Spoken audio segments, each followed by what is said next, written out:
Parfait, bonjour et bienvenue sur la 22e édition de la Fête du Livre Jeunesse de Villeurbanne qui malheureusement cette année est encore terriblement en ligne. Vous êtes au dernier salon où l'on cause et nous avons l'immense plaisir de recevoir Éric Simard. Bonjour. Voilà, et pour interviewer Éric Simard, Cathy Rastello, et tu te présentes? Bonjour, Liaison. Voilà. Et donc, nous sommes ravis de te recevoir, Éric, parce que d'abord, ça fait très longtemps que je rêvais de te recevoir. Merci. Je suis un ami de Chabou et voilà, c'est un peu lui qui, au départ, m'avait fait connaître ton travail et notamment le souffle de la pierre d'Irlande. Mais avant d'entaquer toute cette discussion autour de ton travail, j'aurais voulu te passer ça.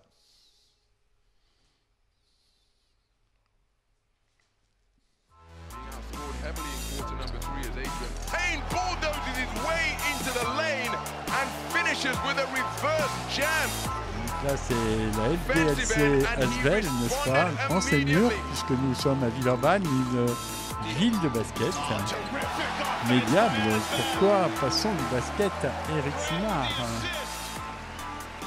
Voilà, donc Éric, ça t'évoque quoi en fait, cette petite séance de basket et de dunk? Oui, ben ça m'évoque une vie antérieure. Une vie antérieure, enfance, adolescence, âge adulte aussi, où j'avais rêvé d'être basketteur professionnel. Tu avais la taille. J'ai grandi pour ça, en fait. J'avais pas la taille au début. Et puis, mon père était basketteur, entraîneur. Je suis né dans un milieu très, très, très sportif. Mon père s'était mis au basket dans les années, pas dans la guerre, quand les Américains étaient venus dans le marché couvert de son village pour faire du basket après le débarquement. Il m'avait raconté ça, que son désir de faire du basket était né avec ses GI américains dans les années 40. Mais voilà, il a poussé avec le basket, il est devenu un grand joueur, très adroit. Et moi, je suis arrivé dans les années 60, je suis né en 62, et il m'a transmis ce virus, voilà. Le virus du basket. Il supportait quelle équipe ou il jouait dans quelle équipe? Alors Joigny, c'est une ville de Lyon. D'accord. Une ville de Lyon, dans le nord de la Bourgogne. Moi, je suis né à Joigny, là où il y avait toute ma famille. Après, il a déménagé à Pont-sur-Yonne, c'est encore plus haut. Et il est devenu professeur d'éducation physique, entraîneur de basket. Et puis moi, je le suivais partout. Dès qu'il allait faire un match, je m'entraînais sur le bas-côté, sur les terrains. Oui, non, moi, c'était le basket. J'avais une demi-heure, je ne prenais pas un livre, je prenais un ballon. Et ça a duré jusqu'à l'adolescence, où mon rêve de basketteur professionnel s'est tout doucement éteint.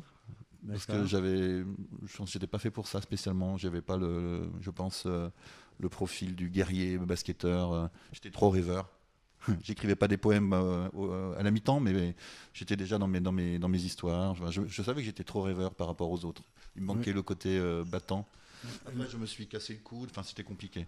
Mais en grandissant, quand j'avais des bons résultats en scolaire. Mais je rêvais toujours d'être basketteur professionnel, donc j'ai fait l'université de Dijon parce que je me disais à l'université je pourrais toujours m'entraîner, j'aurais toujours du temps. Si j'avais fait une Pro-P ou une Maths P, ça aurait été fini. Donc j'ai quand même entretenu ce rêve de basketteur jusqu'à 17-18 ans, jusqu'à ce que je décide d'abandonner, de me rendre compte que non, ça le ferait jamais. Et là, j'ai réussi à intégrer une école d'ingénieur, j'ai réussi à intégrer l'INSA de Villeurbanne. Oui, alors nous avons vu ça, mais pas pour devenir vraiment ingénieur finalement. Au début, si. Au début, je voulais devenir ingénieur. J'étais passionné par la biologie. J'avais tiré un trait sur le basketteur. Sauf que si j'ai choisi l'INSA de Villeurbanne, c'est parce qu'il y avait quand même l'Asvel. D'accord. J'avais quand même dans l'idée qu'à l'INSA de Villeurbanne, il y avait un entraîneur... Monsieur Mendez de basket, qui avait une équipe de l'INSA qui était compétente, on avait même joué contre une équipe, je ne sais plus quelle, une équipe de juniors de l'Asvel. Enfin voilà, moi j'étais toujours accroché au basket avec l'INSA de Villeurbanne. Donc voilà. Alors pourquoi je n'ai pas fait ingénieur, puisque j'étais programmé pour ça. Il y a une raison principale, c'est que mon père est décédé quand j'étais dans cette école d'ingénieur. Et là, je pense que j'étais en colère contre le monde entier et contre tout. Et j'ai décidé que je continuerais pas la scientifique, puisque la science n'avait pas réussi à sauver mon père. Vraiment, j'ai fait une crise impressionnante. D'ailleurs, quand j'en parle avec les gens qui m'ont connu à cette époque-là, ils me disaient que j'étais en colère. Et je suis même pas allé chercher mon diplôme. C'est resté dans les tiroirs de l'INSA. Et j'ai rencontré un poète grec. Et là, je me suis dit, c'est l'écriture. Bon, j'écrivais dans un journal intime depuis l'âge de 15 ans. L'écriture, c'était quand même quelque chose qui m'était familier. Mais de là à me dire un jour que c'était ça que je voulais faire, il fallait que j'ai cette rencontre avec ce poète grec. Tu en parles dans un de tes derniers livres, d'ailleurs, hein, Alexandre le Grand. Ben oui, bravo Gérard. Mais oui, j'ai travaillé. Super. Oui, je suis surpris parce que tout d'un coup, c'est vrai que c'est important ce livre pour moi parce que c'est une Il m'a semblé, oui. Ah ouais. Il m'a lancé dans l'écriture. Et si on m'avait dit à cette époque-là, moi, le petit étudiant de 22 ans qui découvre un poète grec, fascination pour lui, que 30 et quelques années plus tard, on ferait un livre ensemble, waouh! Je pense que ça aurait été quelque chose qui m'aurait très très impressionné. J'aurais dit non, pas possible. Et c'est vrai. Donc Alexandre le Grand est né avec lui. Donc sa sortie, c'est un moment important pour nous deux.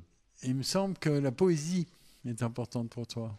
Oui. Ouais, mes premiers textes qui m'ont transformé, c'était les textes que j'ai commencé à lire au lycée, les Rimbaud, Baudelaire. Ouais, ça m'a. J'étais surpris. Moi, j'étais pas un grand lecteur. Donc les poèmes m'intéressaient parce que lire dans la longueur, c'est un peu compliqué pour moi. Ça a toujours été compliqué. Mais les poèmes, ça a toujours été les étincelles qui faisaient que je me sentais transformé à la lecture de ces textes. Jamais j'entendais parler de l'amour, de la mort comme ça. Jamais j'avais entendu parler comme ça. Mais je savais pas que je ferais de l'écriture une passion, un métier plus tard.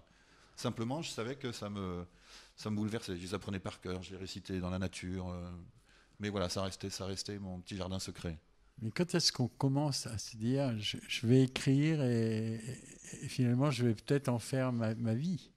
Ce qui est ton cas. Oui. Hein. Parce qu'on rappelle que tu es un des rares auteurs à vivre de ta plume quand même. Je vis de ma plume et aussi je vis de la transmission de ma passion, puisque j'anime des ateliers d'écriture toute l'année. Donc je vis toujours avec l'écriture. Moi, l'écriture, ça a été ma béquille. Hein.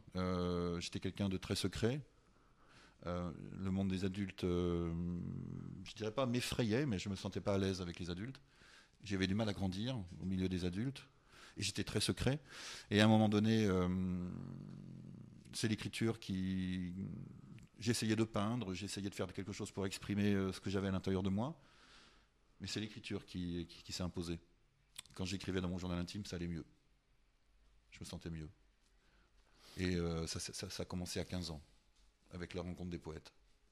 Et quels sont les auteurs qui t'ont porté enfant, qui ont semé ces petites graines en toi? Il y a des auteurs qui t'ont marqué ou... Alors oui, par exemple, là j'ai chez moi le livre que je l'ai retrouvé. Donc le livre que j'avais lu en 5e, je crois, c'était le livre de Bernard Clavel, Le Seigneur du Fleuve, par exemple. Bien sûr. Et là, bon, j'ai relu encore le premier chapitre du Seigneur du Fleuve. J'ai l'impression que je comprends que ça m'ait fasciné parce que c'est un univers que je développe aujourd'hui en fait. Mais déjà j'avais en miroir quelque chose qui me parlait au fond de moi. Et ça me retournait complètement. Oui, c'est ça. Ce livre-là m'a apporté beaucoup. Mais c'était des livres que je lisais à l'école, mais ça ne m'incitait pas à prendre spécialement des livres à côté pour en lire. Non, je me contentais de ce que je lisais à l'école. D'accord. Pourquoi? Parce que quand je quittais l'école, c'était le basket. Oui, c'est ça. Ok. Voilà. Comment on passe de Joigny à la Celtitude, à l'Irlande Alors là, c'est un long parcours parce que en fait. À 22 ans, quand j'ai rencontré ce poète grec, eh ben tiens, devinez où je l'ai rencontré. Dans quel espace public? Un terrain de basket. Oh, c'est trop facile. C'est une rêveuse, Catherine. Je l'ai rencontré sur un terrain de basket. Il s'appelle Démosthène d'Avétas. Et c'est devenu mon ami. Et effectivement, je l'ai rencontré sur un terrain de basket. Un basketteur écrivain. Quand je l'ai rencontré, j'avais 22 ans, et donc j'avais décidé de pas continuer, de pas travailler dans la science. Mais alors que faire? Et j'ai fait plein de petits boulots, en fait, le temps de savoir ce que je voulais faire, ce pourquoi j'étais fait. J'avais l'écriture intime, mais je ne le montrais pas.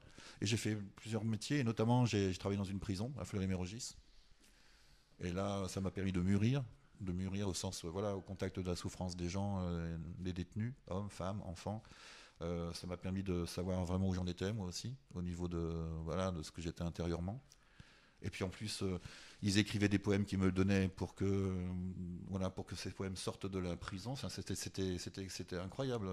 Je me disais, ils sont courageux. Non seulement ils les écrivent, mais ça leur fait plaisir que ça sorte de. Tandis que moi, je les gardais prisonniers à l'intérieur de moi, ces poèmes que j'écrivais. Donc le passage que j'ai fait, entre guillemets, c'était un passage en tant que formateur dans les prisons. Ce passage-là m'a énormément apporté. J'ai fait ça entre 23, 24, 27, 28 ans.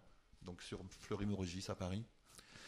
Mais si vous m'aviez parlé de montrer ce que j'écrivais, pas question. C'était un rêve lointain que j'ai eu à 22 ans, c'est tout. Puis j'avais même du mal à rentrer dans les bibliothèques parce que je me disais, il y a tellement de choses, c'est prétentieux de penser que je pourrais intéresser les gens avec ce que j'écris comme poésie.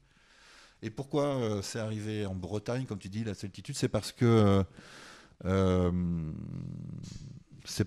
un moment donné, j'avais envie de quitter Paris et puis de découvrir un monde que je connaissais pas, la solitude. Donc je suis allé en Bretagne rejoindre un ami. Et là, j'ai été happé par la culture celte, je peux dire. Alors que c'était plutôt la culture grecque qui m'intéressait. Mais là, j'ai découvert la culture celte. Alors, ça me fait bizarre de parler en raccourci comme ça, parce qu'il y a plein d'images qui se passent. Il y a plein de rencontres dans tout ça. Il y a plein de décisions à prendre. Il y a plein de risques. Il y a plein d'erreurs. Et au bout du compte, il y a quand même l'action d'envoyer à 35 ans un texte à 15 éditeurs. Et je me souviens que si je l'ai fait, c'est parce que je trouvais que à 35 ans, je me cognais la tête dans tous les murs et j'avançais pas dans ma vie. Je me disais, il y a quelque chose qui va pas. Je travaille 3 ans ou 3-4 ans à la prison, 3-4 ans dans un restaurant, 3-4 ans comme livreur à Paris. Je voyais bien que je errais sans savoir vraiment où j'allais, avec un diplôme d'ingénieur que j'avais jamais utilisé. Donc à 35 ans, je me suis dit, bon, peut-être qu'il serait temps que tu essayes quand même. Et j'ai envoyé une histoire à 15 éditeurs par la poste. Et sur les 15, il y en a 14 qui m'ont dit non et un qui m'a dit oui. Et ça a commencé, c'était Jacques Chabot. Ouais. Voilà comment j'ai commencé avec mon premier texte à 35 ans. Mais ce n'était pas sur la solitude, c'était sur une histoire fantastique, sur une petite fourmi. Parce que je travaillais comme une fourmi, donc je me suis identifié à une fourmi qui voulait s'échapper de la fourmilière. Et à la suite de ce livre, donc, c'est là où je me suis dit, si j'avais tout le temps pour moi, qu'est-ce que j'écrirais ? Et à ce moment-là, je travaillais comme livreur. Donc j'ai démissionné, je suis parti. Je savais que j'avais un petit peu de chômage pendant 1 an. Je me suis dit, si tu n'avais à faire que ça, que écrire, jour et nuit, qu'est-ce que tu écrirais ? Et est arrivé le souffle de la pierre d'Irlande. Et ça a commencé. Okay.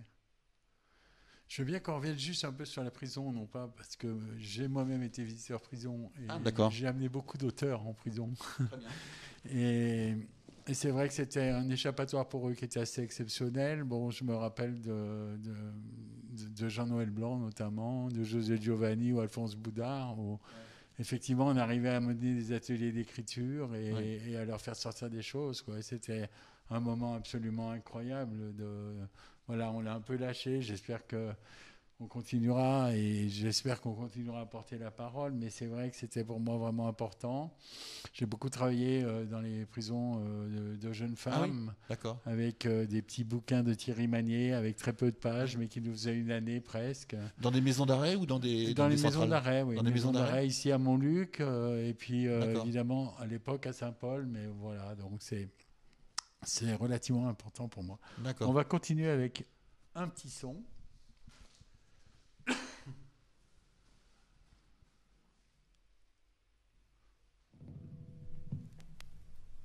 Vous n'êtes pas au monument aux morts, vous n'êtes même plus dans les mémoires comme vos compagnons de la mer Noire. Vous êtes morts et 2 fois morts, à vos petits-enfants, l'on ne répète jamais comment finit leur grand-papa. Il y a des choses dont on ne parle pas, butin de 1917. Voilà, donc évidemment, les plus jeunes ne peuvent pas reconnaître Jacques de Broncard, mais bon, je pense que voilà, tu vois de quoi je veux parler. La chanson interdite. La chanson interdite, voilà, un Que livre j'ai- qui m'a énormément touché. Et donc, si tu peux nous en parler un peu, parce que je trouve que tu as un panel très large en fait d'écriture. Et bon, on parlera de Rosa Parks après, puisque ça nous touche beaucoup ici à Villeurbanne. C'est la dernière école qu'on a créée, hein, Rosa Parks. Oui, c'est ça. À J'ai Villeurbanne. compris, ouais. Et donc, je veux bien qu'on revienne sur la chanson interdite. Pourquoi d'abord? Et puis ensuite, qu'est-ce qui oriente tes choix? Parce qu'on voit qu'il y a plein de choix que tu fais qui montrent une sensibilité exceptionnelle quand même. Ben, merci de cette remarque. C'est vrai que moi, on va dire oui, l'indicateur du désir d'écrire, c'est ce que je ressens, c'est quelque chose d'émotionnel ou d'un sentiment très fort, comme dans mon journal intime, que je n'ai plus, mais quand je l'avais à 15-16 ans, la seule chose qui me poussait à écrire, c'était des sentiments que j'arrivais pas à exprimer, ça c'est clair. Et dans les périodes historiques, il y a des personnes comme Rosa Parks, il y a des soldats comme les poilus, qui me touchent, ou dans les déportés notamment, ce sont des situations de souffrance extrême. Ça me bouleverse, ça me renverse. Et au lieu de le garder pour moi, j'essaie de me sortir de cette tristesse ou de cette révolte et de faire vibrer les autres avec des images qui me viennent et des architectures de livres qui me viennent. Pas forcément des livres évidents, parce que par exemple la chanson interdite, moi je suis fasciné par les lettres des gens qui vont se faire fusiller. C'est des lettres qui sont poignantes. Et je m'étais dit que peut-être qu'un soldat de la guerre 14-18, un poilu, pouvait, ça c'est la clé du livre, pouvait réussir à transmettre les paroles de la chanson interdite, la chanson de Crown, qui était interdite dans les tranchées, avec un acrostiche, quoi. Je trouvais ça fort de se dire, tiens, sa dernière lettre, en fait, c'est un acte de bravoure aussi, et de ruse, et en même temps de courage, de transmettre à sa fiancée en fait la raison pour laquelle il va mourir, sans que ces gens qui contrôlent les lettres et tout ça, cette censure, puissent le deviner. Donc moi, c'est juste partie de ça. Je trouvais ça assez poignant comme dernière lettre en acrostiche. Et j'ai envoyé cette idée à l'éditeur Bertil Esseld, l'éditeur d'Oscar, qui a tout de suite adhéré à cette idée-là. Il m'a dit oui, ça c'est fort. Essaie de trouver qui aurait pu écrire cette lettre. Il se trouve qu'à ce moment-là, je faisais un atelier d'écriture dans la région de Thiers, dans les montagnes du Forêt, et que j'avais été visiter les endroits où travaillaient les émouleurs, tout ça à cette époque-là. J'avais trouvé un mouvement syndical incroyable, hein, que je ne connaissais pas. Et chaque fois qu'il y a quelque chose qui m'intrigue, là je commence à explorer. Et c'est pour ça que j'aime aussi le métier de l'écrivain, c'est que je ne suis pas touche à tout, mais ça me permet d'explorer et de rebondir sur des choses dont je ne me doute pas. Je ne sais pas, quelques semaines avant, je ne m'attendais pas à explorer le monde des émouleurs quelques semaines avant, hein, c'était nouveau. Mais je suis très très curieux, et donc je me suis penché sur ce syndicalisme du début du XXe siècle, fin du XIXe, et j'ai construit le personnage. J'ai construit le personnage de la chanson interdite, mais c'était la chanson qui était le point de départ. Et par exemple, il y a une banderole qui avait été mise au-dessus d'une rue de Thiers par les syndicalistes, par des émouleurs, qui était forte quand même. C'est-à-dire les patrons, ceux qui les payaient, les couteliers, sont les patrons, mais nous sommes les maîtres. Oh, j'ai trouvé cette phrase excellente, qu'il l'ait tendue comme ça au-dessus pour montrer aux couteliers que c'était eux qui décidaient des prix et tout ça. J'ai trouvé ça d'une force. Donc il y a des éléments comme ça incroyables de ces personnages, de ces émouleurs et qui m'ont parlé. Et du coup, le personnage s'est construit autour de la poésie, autour de la révolte. Et je suis content aussi que ça vous ait touché. Mais après, pourquoi l'élément de l'enfance de ce personnage qui allait être ensuite fusillé pour l'exemple? J'ai trouvé que c'était beau que ce soit quelque chose au niveau de l'instituteur, du départ, de la transmission. Son instituteur lui transmet une fable de La Fontaine sur la liberté. Donc voilà, en fait, c'est une sorte de puzzle, mes constructions. Je suis un petit peu un impressionniste, en définitive. Mais après, je fais 6, 7, 8 brouillons, quoi. Après, je retravaille la structure du texte constamment, pour que le lecteur soit emporté par le mouvement. Je ne sais pas si je me suis bien fait expliquer. Si, tout à fait. Quand on est habité par autant de sujets, est-ce qu'on est très cartésien, on est sur un seul livre, ou est-ce qu'on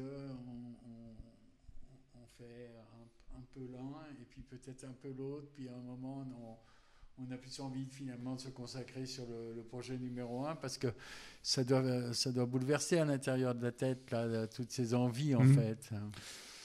Moi, j'ai besoin d'écrire. Bon, ça, c'est une lapalissade, je suis écrivain, mais je jongle avec plusieurs textes.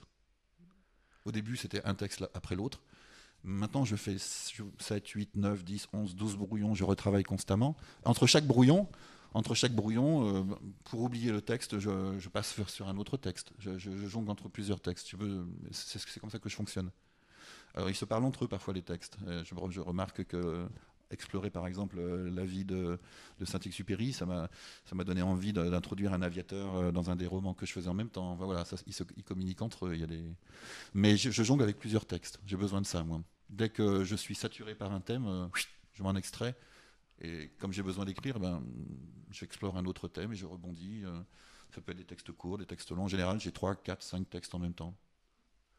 Le plasticien performeur Jean-Claude Guillaumont dit l'art n'est pas un loisir. C'est très provocateur, mais c'est de dire que l'artiste, il travaille en fait. Et il ne s'amuse pas. Et je voulais savoir comment tu travailles en fait. Est-ce que c'est tous les matins à 7 heures? Est-ce que tu as une habitude de travail ou même tu t'imposes en fait. Alors il y a un moment important, c'est quand le roman ou quand le texte, les premiers mots commencent à sortir. Je peux mettre un certain temps, j'ai le texte à l'intérieur, j'ai la phrase à l'intérieur de moi, mais je sais que la première phrase, les premières phrases vont être importantes. C'est comme si elles me donnaient une direction, c'est ma boussole, le ton et tout, le ton du texte. Et c'est presque quelque chose que je ritualise. De me dire, là, je me lance dans une aventure, ça va peut-être durer 2 ans, 3 ans, 6 mois, je ne sais pas. Waouh, poser la première phrase, c'est comme un rituel vraiment très, très important. Je mûris ces premières phrases. Et je ne sais pas combien de temps ça va durer. Parfois, je ne vais pas au bout. Mais ce départ, c'est comme quand on prend le bateau. J'habite en Bretagne, et quitter le quai, c'est quelque chose. Hein. Et j'aime bien ce départ. Ensuite, le premier brouillon, tout à l'heure je disais que j'aime bien jongler d'un texte à l'autre, mais le premier brouillon, je suis dans ma bulle pendant 1, 2, 3 semaines, parce que je ne sais pas si je vais aller au bout. Et donc là, je suis très inquiet. J'ai des textes dans mon ordi qui ne sont pas finis. Je sais que je peux ne pas aller au bout. Mais je sais pas, j'ai pas de plan, je ne sais pas où je vais. Mais j'ai quelque chose de très fort. Bon, par exemple, dans la chanson interdite, j'avais cet acrostiche de chanson, et le personnage principal, dès que j'ai touché à l'enfant blessé, ça y est, je savais que j'avais juste, je savais que ce serait ça son point de départ, et ça déterminait toute la suite. Donc le premier brouillon, je m'isole, et je suis dans ma bulle. Si j'arrive au bout, et en général maintenant c'est quand même plus le cas qu'avant. Si j'arrive au bout, les autres brouillons, je peux écrire dans un resto, je peux écrire dans un bar, je peux écrire face à la plage, je peux écrire... Je suis plus cool, que je me suis dit, voilà, tu as la matière, c'est là, c'est bon. Maintenant, c'est le retravail de chaque phrase et tout ça. Et là, je peux le faire 7, 8, 9, 10, 11 fois, ça ne me dérange pas. Et là, je peux le faire dans n'importe quel endroit. Dans le train, je ne sais pas si je me suis bien expliqué. Tu vois ton regard inquiet. Non, je pensais à ça, mais je pensais aussi à quel moment tu vas dire c'est plus cet éditeur que cet autre éditeur. Après. Pourquoi tu es chez Syros? Tu vas le proposer à Magnard, en fait, chez qui Ouais, Après, au début, quand je connaissais aucun éditeur, voilà, j'étais content de travailler avec celui qui aimait ce que je faisais. Après, on fait des rencontres chez les éditeurs. Il y a des éditrices, des éditeurs avec qui on se sent très proche, qui comprennent mon travail, il y a des liens d'amitié qui se lient, des liens d'affinité. Donc, moi, je travaille beaucoup avec ce lien-là, ce lien d'affinité. J'aime me sentir rassuré auprès d'un éditeur qui va apprécier ce que je fais, qui va me dire exactement ce qu'il pense. Voilà, j'aime avoir un retour qui me, à la fois qui me mette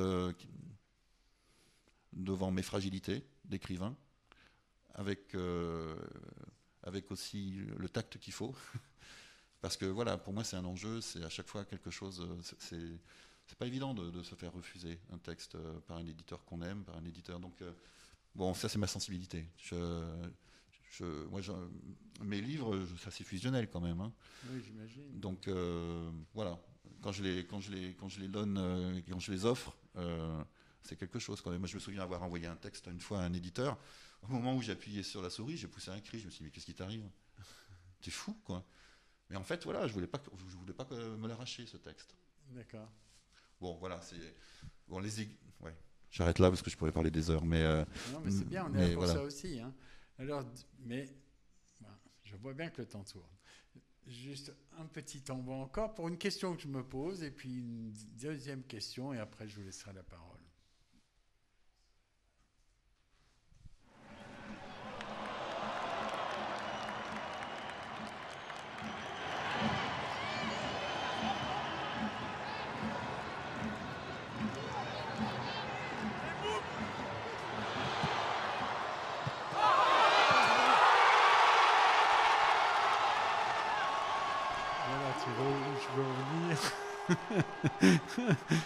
Alors après, le foot, le sport, pour moi c'est un vecteur magnifique pour intervenir à la maison d'arrêt. C'est évident que je ne vais pas y aller avec des ouvrages philosophiques, mais j'y vais avec des romans sur le sport, notamment ceux de Paul Fournel et de Jean-Noël Blanc et de François Salvin et que sais-je encore, quoi. Mais je voulais que tu nous parles en fait de cette petite série sur le foot que tu as écrite là, il n'y a pas si longtemps que ça en fait. Non, c'est récent, c'est l'année dernière. Après, j'ai écrit un autre texte plus tôt sur le foot qui s'appelle Pétrole Saint-Germain, parce que je supporte pas l'intrusion du tout fric dans le sport.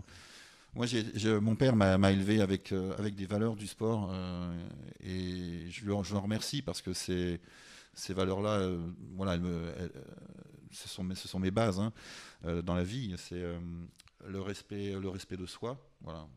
Si on veut atteindre un niveau, c'est énormément de volonté. Je suis toujours fasciné par les grands sportifs pour cette rigueur-là. C'est pas rien d'avoir une hygiène de vie incroyable. Le respect de soi, le respect de l'adversaire. Si jamais on battait des débutants à 103, 104, à 6, je me souviens quand j'étais gamin, s'il y avait l'un de nous, ça arrivait dans l'équipe, qui faisait un petit peu le mariole et qui se moquait un petit peu des autres, il était privé de match pendant un certain temps. Ça, c'était aussi les leçons de mon père. Et le respect de l'arbitre. L'arbitre a le droit de se tromper. Et ces trois valeurs-là, je pense qu'il me les a inculquées avec le sport. Et pour moi, c'est un peu ma colonne vertébrale toujours, ce respect-là. Et merci au sport. Merci au sport de m'avoir donné de m'avoir conforté dans ces valeurs-là. Et aujourd'hui, je suis le sport toujours. Demain soir, j'irai voir le match de foot avec ma mère, qui faisait la marque, dans chacun de nos matchs. Oui, et puis il ne faut pas séparer le sport du travail intellectuel. C'est ce que j'aime dans la culture grecque. C'est un esprit sain dans un corps sain. Ils avaient tout compris. Et du coup, ouais, j'aime les artistes dans le sport aujourd'hui. Voilà, j'aime les artistes dans le sport et pas les sportifs formatés. Donc chaque fois que je supporte pas une équipe, mais je supporte des artistes que j'adore parce qu'ils font des choses en dehors, décalées, que les autres ne vont pas faire. Ouais, c'est ce que j'aime aujourd'hui. Djokovic est un bon exemple pour faire du décalé. Il C'est a ça. une grande dimension humanitaire qu'on apprécie énormément. Voilà, ça c'était le côté sport, mais parce que j'ai beaucoup travaillé sur sport et littérature aussi. D'accord. C'est quelque chose qui m'a... Voilà, pendant 4-5 ans, j'ai travaillé sur ça et ça me semblait très important parce que souvent quand on me dit, on vient me voir en me disant mon fils ne lit pas, ma fille ne lit pas, et je leur dis mais ils aiment quoi? Et ils me disent le basket, et je dis ben voilà, j'ai le livre qui va. Et puis ils lisent ce livre et ils sont pris, puis ils cherchent qui est l'auteur, et puis c'est parti, quoi. C'est souvent le livre, en fait. C'est cette petite étincelle qu'ils n'ont pas. Et pour finir, moi, il y a une phrase là que je voulais te lire et qui est un peu... qui va sur énormément d'auteurs qu'on a invités, mais que je trouve magnifique. C'est « Nous sommes une goutte d'eau qui veut imposer ses lois à l'océan ». Je voulais, voilà, si tu peux nous parler de ça, parce que dans beaucoup de livres que j'ai lus des auteurs invités cette année, j'ai trouvé cette idée-là de dire qu'on est en train de se noyer quand même. Et donc, si tu pouvais nous en parler, puis après, je vous laisserai travailler. Oui, c'est l'une de mes préoccupations. C'est ce que je constate c'est qu'on est, et ce que nous renvoient les médias et tout ça, c'est quand même, pour moi, on est beaucoup dans un culte de la personnalité. Il y a beaucoup d'arrogance, je trouve, dans l'humain aujourd'hui. Beaucoup d'arrogance de vouloir changer le monde pour soi,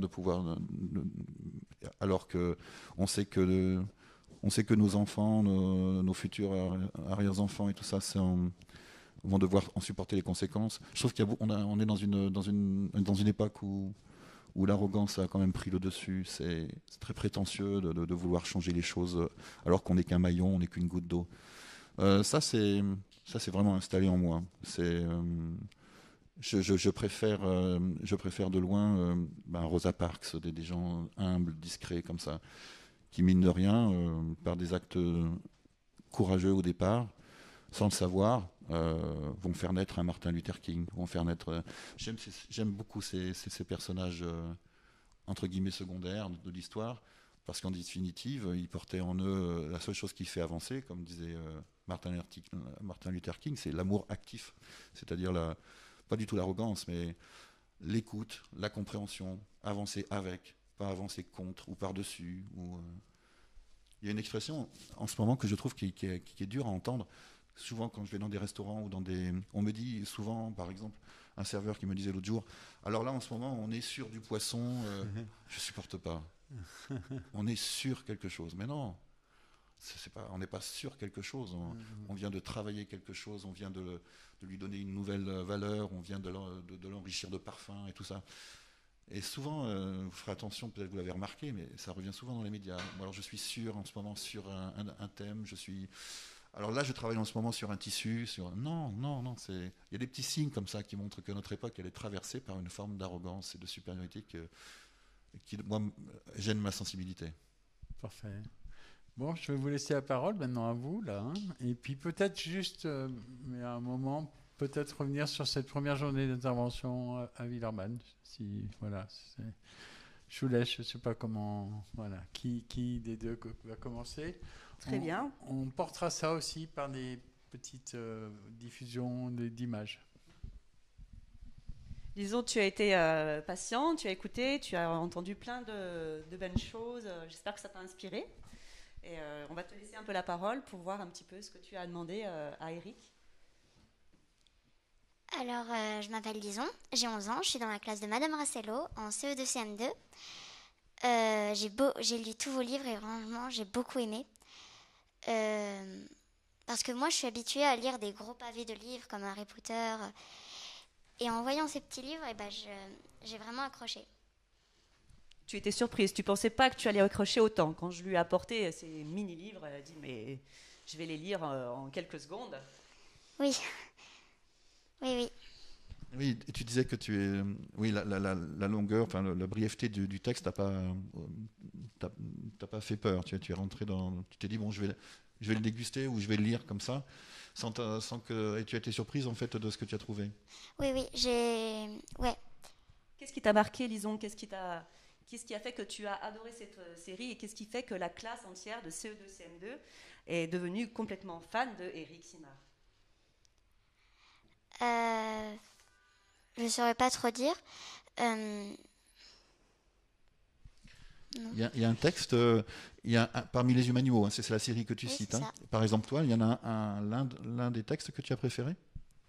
Oui, c'est dans L'Enserpent. J'ai adoré quand L'Enserpent fait la rencontre de Héloïse. Tu veux nous lire un extrait, lisons? Alors, pendant qu'elle cherche son extrait, Eric, moi, je pense que ce qui a touché vraiment les enfants, c'est le fait que ce soit un récit de science-fiction, mais qu'à la fois, ce soit rempli d'émotions. Et vraiment, on a été tous surpris par l'amour, par l'amitié, mais aussi par des thèmes beaucoup plus durs que tu traites sans filtre, par le deuil, par la maternité.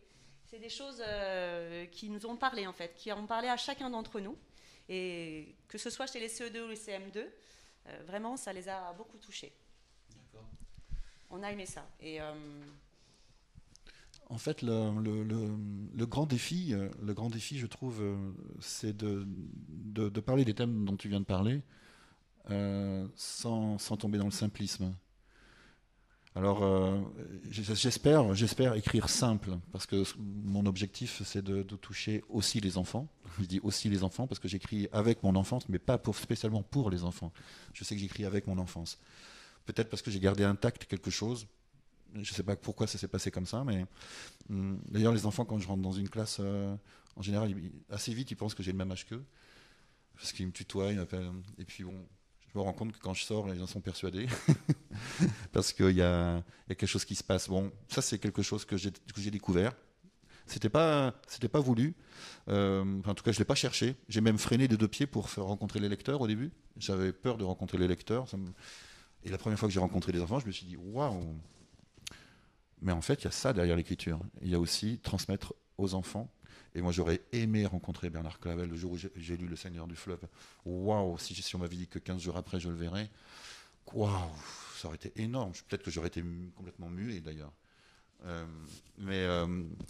Donc voilà, j'écris avec mon enfance et j'essaie de rester simple et surtout de ne pas tomber dans le simplisme. Ensuite, il ne s'agit pas non plus de dire que le monde est simple, le monde est complexe. Donc, essayer de toucher à des nuances émotionnelles pour montrer qu'il y a différents degrés, il y a différents degrés d'émotions, de sentiments, trouver les mots justes. Alors, rester juste ce qu'il faut de complexe et surtout pas tomber dans le compliqué. Donc, il y a toute cette. J'ai l'impression d'être en fait, en équilibre sur un fil, comme un funambule. Et quand j'y arrive, c'est tout bonheur. Ça fonctionne. Si ça fonctionne. C'est l'équilibre parfait. Bon, d'accord. C'est pas trop compliqué. Même on comprend que les sciences ont été quand même importantes pour toi. Donc avec ce que tu nous as dit tout à l'heure, je comprends encore plus. Et puis lisons aussi. Voilà, même tu touches même des choses scientifiques. Tu expliques certains concepts par rapport aux animaux qui sont concernés par tes livres, les humanimaux. Et même là, quand tu rentres dans les explications écologiques, c'est recevable. On comprend tout de suite. Et qu'on soit adulte ou enfant, on a une lecture à la fois identique et à la fois ça va résonner différemment selon l'âge. D'accord. C'est ce qui réussit, je trouve. Mais avant que Lison lise, je voudrais dire que, évidemment, ça me fait plaisir tout ce que tu dis, c'est que pour atteindre ça, mais à chaque fois c'est 10, 12, 15, je reviens 20 fois sur la phrase. Il ne faut pas penser que voilà, ça sort comme ça facilement. Combien de fois je me suis dit, mais non, ça va être trop compliqué, ça va pas. Donc il y a déjà des histoires que vous avez abandonnées? Oui. Il y a des histoires que je juge où j'ai pas trouvé cet équilibre. Ouais. Est-ce que vous allez faire d'autres humanimaux, d'autres livres? Peut-être, ça va dépendre de l'éditeur. Mais j'ai des humanimaux qui sont en préparation. Ça va dépendre si ensuite s'ils souhaitent les publier ou quand, je sais pas. J'ai écrit L'An requin notamment. L'An requin. Ça te dit quelque chose? Non, il est sorti? Non, il n'est pas sorti, mais c'est pour ça que ça te dit rien. Mais en fait, il est dans un des livres. Oui. Il est dans L'An dauphin. Oui. Et par exemple, quand j'ai écrit L'An dauphin, l'enrequin est arrivé, je sais pas. Bon, il fallait qu'il y ait un contrepoint, il fallait qu'il y ait quelqu'un qui aussi tombe amoureux de l'embaleine, et j'ai choisi l'enrequin. Oui. Mais quand j'ai fini le livre, je me suis dit bon, maintenant il faut que j'explique pourquoi il est comme ça. Et il y a des choses qui viennent intuitivement, et ensuite je gratte, j'explore pourquoi c'est venu. Par exemple, dans L'Enphant, il y a un personnage qui s'appelle Enfanto. Oui. Quand j'ai écrit Enfanto, c'était évident que c'était Enfanto. Et quand je me suis relu, je me suis dit pourquoi tu n'as pas écrit L'Enfanto? Qu'est-ce qui s'est passé? Eh bien ça, c'est génial. Je sais que là, j'ai posé une pierre très étrange, comme un iceberg. J'ai vu à la surface quelque chose. Je me suis dit, bon, si j'écris un jour Enfanto, j'essaierai de comprendre pourquoi je l'ai écrit comme ça. Et il y a une raison, je ne sais pas. Mais c'est l'enjeu de l'écriture pour moi. Si j'écris un jour Enfanto, je vais découvrir quelque chose que je ne veux peut-être pas forcément dire à moi en tant qu'adulte, mais en tant qu'enfant que j'ai ressenti. Enfanto, dans Enfanto, il y a enfant, il y a enfanté, il y a plein de choses. D'accord. Oui, parce que moi, au début, j'ai eu du mal à retrouver l'éléphant dans Enfanto. Voilà. C'est éléphanto, mais j'ai pas écrit éléphanto, j'ai écrit enfanto. Enfin, il y a plein de choses qui se jouent avec ce personnage en plus qui meurt. Donc enfanté, enfanto, il meurt à cause de la science ne l'a pas sauvé. Donc ça me ramène aussi au deuil de mon père. Enfin, je sais qu'il y a plein de choses qui se jouent à l'intérieur de moi sur ça. Oui, oui. On retrouve beaucoup de choses dans votre vie et dans vos livres. Ouais, mon journal intime, je l'ai arrêté parce que je l'ai remplacé par mes livres. D'accord. Disons juste, je te demanderais de regarder la caméra en lisant, parce que pour les téléspectateurs, voilà, tu regardes la jeune femme qui est là derrière, la caméraman. Et puis après, je pense que Eric fera aussi une lecture, puis Cathy, non? Oui. Et après, vous reprendrez votre petit débat. Alors en classe, on a été très sensible à ces rencontres entre les personnages et à ces coups de foudre. Et donc le coup de foudre préféré de Lison, c'est donc sur l'enserpent. Bonjour, l'enserpent, s'exclame la professeure en lui prenant la main. Nous sommes ravis de t'accueillir. Viens t'asseoir à côté de Gabriel. Mais des sanglots éclatent dans la salle. Gabriel, demande Madame Prichette, pourquoi pleures-tu? Je ne veux pas être à côté de lui. Pourquoi? Parce que j'ai peur. Il n'y a aucune raison d'avoir peur. L'enserpent est gentil, tu sais. Mais rien n'y fait. Gabriel continue de pleurer. Alors je lève la main. Maîtresse, je veux bien qu'il vienne à côté de moi. C'est très bien, me dit Madame Prichette, soulagée. L'enserpent, va t'asseoir à côté d'Héloïse. Il marche jusqu'à la table située contre le mur près de moi et il s'installe. Il ne regarde personne, seulement les affaires qu'il sort de son sac.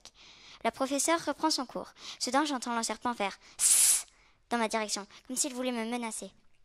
Alors je me tourne vers lui et je lui réponds « Sss ». Voilà, sa réponse. Oui, alors j'ai beaucoup aimé ce passage. Pour moi, c'est, comme l'a dit la maîtresse, ça fait un peu peste.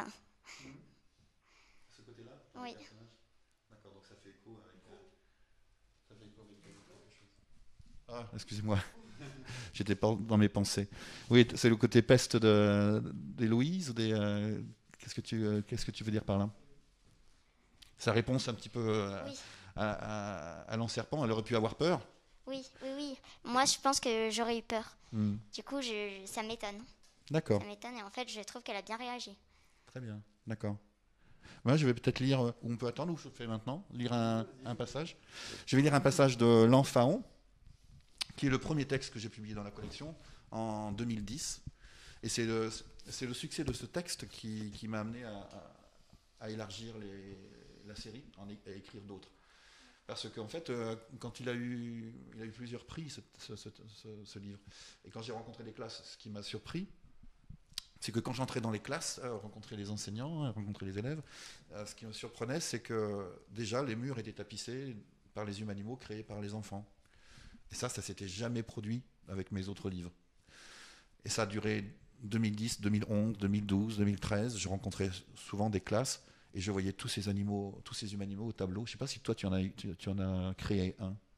Oui, moi, j'ai créé l'Encureuil. L'Encureuil? Oui, c'est un mélange d'enfants et d'écureuils. Et tu as imaginé son aventure? Non, je n'ai pas imaginé l'aventure, je l'ai imaginé lui. Ouais, d'accord. Alors si vous pouviez le faire pour moi. Ok. J'ai pas d'idée pour l'Encureuil, mais On a d'ailleurs fait une sélection de quelques-uns des dessins actuels. Ouais. Oui. D'accord. On peut peut-être les voir maintenant? Oui, on va les voir juste.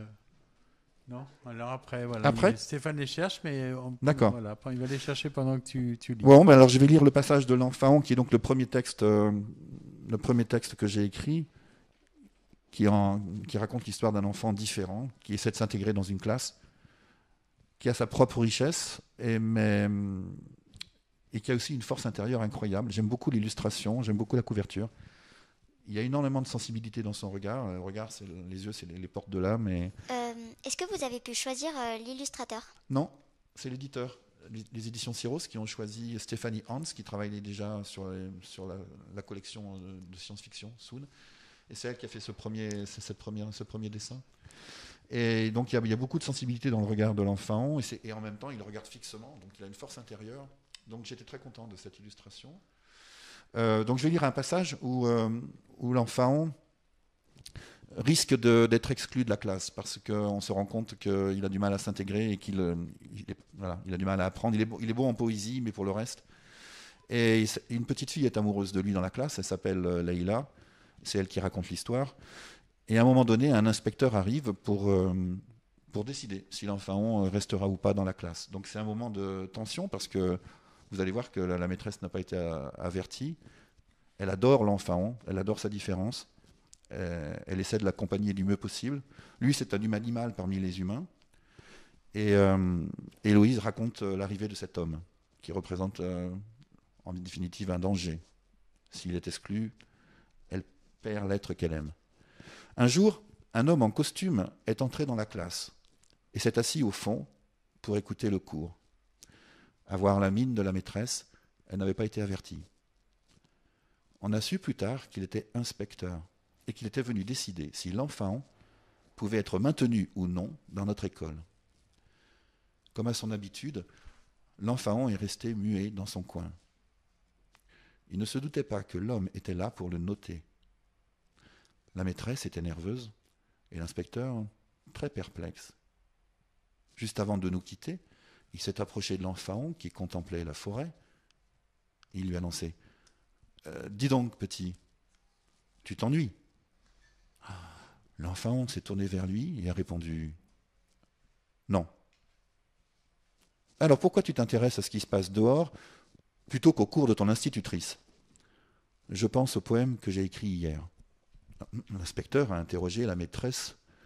« Vos élèves ont écrit des poèmes en classe ? » « Non, a-t-elle bredouillé. Il a dû l'écrire en dehors de l'école. »« Tu as ton poème avec toi ? » a demandé l'inspecteur à l'enfant. « Oui. Tu peux nous le lire ?» L'enfant a questionné la maîtresse du regard pour avoir son accord. « On t'écoute, a-t-elle dit d'une voix bienveillante. Il a sorti un papier sur lequel étaient griffonnées quelques lignes. Il a regardé encore une fois la maîtresse et il a lu avec application. Dans cette classe normale, très souvent j'ai du mal à comprendre ce qu'on me demande. J'ai l'impression que je vaux moins que les autres, mais je sais que c'est faux. Je suis simplement différent. Quand les élèves répètent leurs leçons, on dit qu'ils apprennent par cœur. En fait, ils apprennent par tête. C'est moi qui apprends par cœur, parce que j'ai besoin qu'on m'aime pour donner le meilleur. Voilà, un extrait que je voulais partager. Éric, est-ce que tu peux nous expliquer, dans ta présentation, on dit de toi que tu préfères parler d'émotions plutôt que de science-fiction. Est-ce que tu peux nous expliquer ce concept d'émotion ?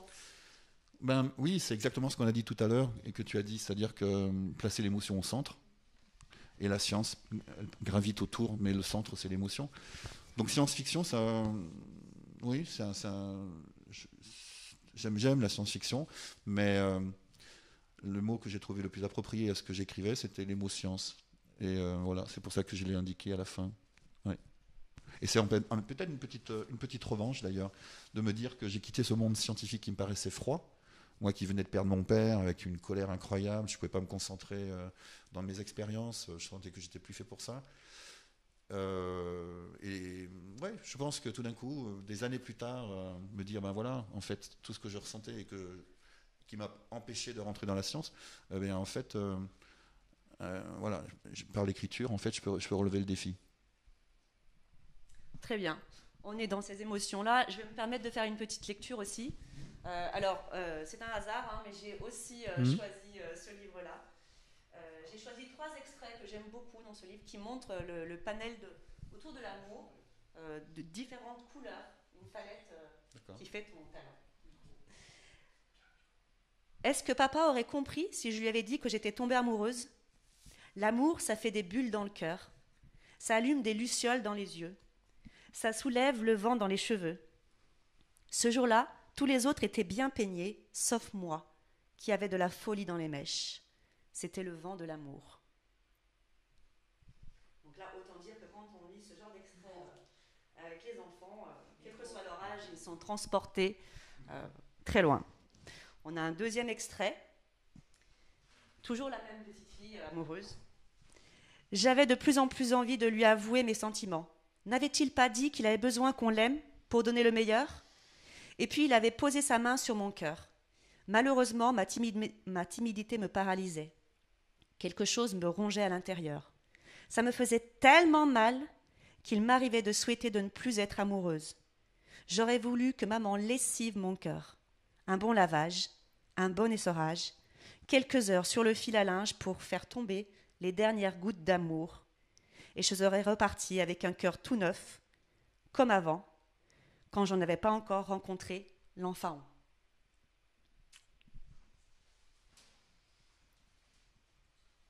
Et un dernier extrait. Donc là, une poésie que l'enfant va écrire à sa jeune amoureuse. Il lui dit « Si tu posais ton oreille sur mon cœur, tu entendrais le chant d'un ruisseau qui s'écoule doucement vers toi. Une seule de ces gouttes pourrait t'inonder de bonheur. » Donc merci Eric pour toutes ces émotions-là. Et c'est ce que tu disais, il ne faut pas que ce soit non plus trop simple, ni complexe, mais là, à l'intérieur d'une seule relation, on a une palette de couleurs très riches. Alors, merci pour ces lectures, merci pour ces choix. Merci à toi. Je t'en prie. Comment elle s'appelait, cette première petite fille dont tu es tombé amoureux à l'école ? Parce que là, c'est obligé. Enfin, je veux dire, dans tes histoires, chaque fois, on sent cet enfant-là qui est en toi. Donc, quel âge tu avais et comment s'appelait-elle ? Alors, vous ne saurez pas son nom, puisque c'est un jardin complètement secret. Mais par contre, j'avais 9-10 ans. Et à cette époque-là, les classes garçons-filles étaient séparées. Je la voyais de temps en temps à la récréation. On allait dans les classes des sorties scolaires. Ça a été les premiers gros, énormes chagrins. Premier énorme chagrin d'enfant que j'ai eu. C'est de me rendre compte que je ne pouvais pas exprimer mes sentiments. Elle ne l'a jamais su. Ça s'est renouvelé à l'âge de 15 ans. Et cette fois, cette demoiselle, c'était pas la même. Mais elle était dans ma classe. Donc c'était tous les jours, la même souffrance. Et en même temps, à nouveau, impossible d'exprimer mes sentiments. Un blocage total. Donc le journal intime, il est né de ça. Il est né de cette timidité maladive. Ça, c'est clair. Et ça n'a jamais arrangé spécialement les choses dans l'expression orale de mes sentiments. Mais ça a donné ces textes. Eric, il n'est jamais trop tard. Retournons en arrière. J'ai mis mon serre-tête, comme tu vois. Imagine que je suis un humain animal. Oui. Celui que tu veux. D'ailleurs, en quel humain animal me verrais-tu ? Moi, c'est l'enfant. Je suis le cerf. C'est mon animal totem, c'est le cerf. Et Lison, tu la verrais en quel... Ne sois pas influencé par son serre-tête, mais... Lison. C'est difficile avec le masque, hein, parce que c'est quand même l'expression. Alors, Lison, ce serait un animal très très très malin, très très fin, très intelligent. Lison, j'aime bien l'écureuil. Tu as choisi l'écureuil, c'est ça ? Ouais, ben voilà. C'est ce qui se passe. C'est ce qui se passe avec les humains animaux qui sont créés par les enfants. Ils parlent d'eux ou ils parlent de leur environnement. Et c'est ça qui m'a fasciné. Je me suis dit, mais en fait, ce qu'ils font ou ce que j'ai fait, c'est pareil. ils sont en train d'utiliser les humains-animaux comme médium pour parler d'eux. Un jour, il y avait un petit enfant qui fait l'an-iguane ou l'angoine. Et c'était un humain-animal qui, lorsqu'il perdait un de ses membres, il repoussait et il retrouvait la fonction de son membre. Et je vais voir l'instituteur, je lui dis waouh, c'est fort ça, l'angoine. Comment il a pu sortir ça de son cœur, de sa tête? Et le professeur me dit mais son frère est handicapé. C'est extraordinaire. Je me dis bon sang, c'est fort de pouvoir. C'est ils suivent le même processus que moi et ça fonctionne. Et ils le font avec leurs mots à eux, avec des fois des fulgurances incroyables. Quand on fait des ateliers d'écriture sur les humains-animaux, c'est excellent, c'est extraordinaire. Oui, là je suis content d'avoir ce petit joyau de série qui me permet de transmettre complètement. Donc nous revenons en arrière. Tu as essayé de nous amener sur d'autres chemins, mais imaginons que nous sommes dans une classe de CE2, CM2, et du coup, tu me trouves absolument à ton goût. Et comme défi, nous te proposons d'écrire ces petits poèmes-là, spontanés, qui fait le succès de tes livres. Déclare-moi ta flamme. Tu peux refuser, oui. Mais nous sommes quand même regardés par la terre entière. Alors... Sincèrement, je pourrais l'écrire, je pourrais te l'écrire, mais je ne pourrais pas le dire, sincèrement. Je peux le faire par écrit, mais j'ai toujours conservé ce blocage, je l'ai toujours. Donc voilà, je me dis que j'aurais dû écrire des lettres, pourquoi je ne l'ai pas fait? Mais en fait, tout simplement parce que c'était l'impasse totale. En fait, j'avais peur qu'elle me dise non, parce que tout se serait effondré, et j'avais peur qu'elle me dise oui. Parce que si 3 jours après elle me laissait tomber, c'est encore pire. Ça veut dire que je valais rien. Et donc, je préférais ne pas essayer. Et en fait, là, j'ai découvert que... En fait, je me suis mis dans la tête que l'enfer, c'était d'être refusé. Ben non, l'enfer, c'est de ne pas essayer. Et ça, je ne le savais pas encore. Alors, je pense que c'est par écrit que je pourrais essayer, mais toujours pas oralement. Je suis désolé. Non, mais c'est pas grave, c'est un râteau en direct, mais... C'est pas grave. J'ai trouvé ça très habile, très très malin, très habile. Ça apprend l'humilité. Mais absolument, absolument. Et Gérard, du coup, ce serait quel humain-animal? Oh, alors Gérard, qu'est-ce que je pourrais te dire? Ce serait difficile à... Moi, je sais, mais... Oui. Il y aurait plusieurs choses que je dirais, mais si tu sais, tu dirais quoi alors, si tu sais? Non, mais moi je sais parce que je suis pas un humain, donc d'accord, déjà, ça pose aucun souci si tu voilà. veux, parce que moi je suis vraiment un ours en fait. Et tout est ours en fait chez moi. Mon animal totem est ours, ma configuration physique est ours, ma manière d'être, comme diraient mes enfants, un peu brutale, c'est ours. Une petite gourmandise congénitale, c'est ours. Me replier et hiberner, c'est ours en fait. Son appartement est peuplé d'ours. Oui, mon appartement est peuplé d'ours. Ours brun, ours blanc, ours blanc. Oui, totalement. Ours des forêts. Là, j'ai beaucoup travaillé sur l'ours blanc, de fait qu'on a beaucoup travaillé sur l'Arctique, entre la fête du livre l'année dernière et celle-ci, mais non, je suis totalement ours brun. Et du coup, tu as besoin aussi de ta caverne? Ah oui, complètement. D'accord, ouais. Tu as vraiment le profil. Oui, vraiment. Quoi. Donc c'est la part humaine qui est très, très, très limitée chez moi. Après, l'ours, hein, chez les Celtes, c'est l'animal royal. Hein, c'est Arthur, ça vient de ours. Oui, c'est ça. Quoi. Donc tu as une royauté intérieure, en tout cas. Oui, parce que la celtitude nous berce beaucoup aussi dans notre clan. Oui, c'est ça. C'est pour ça que, voilà. Très bien, mais alors, à ton tour. Quel est ton... À mon tour? En humain-animal. Quel est ton humain-animal? Moi, mon humain-animal, je pense que pour me calmer un petit peu, il faudrait me rajouter quelques gènes de paresseux.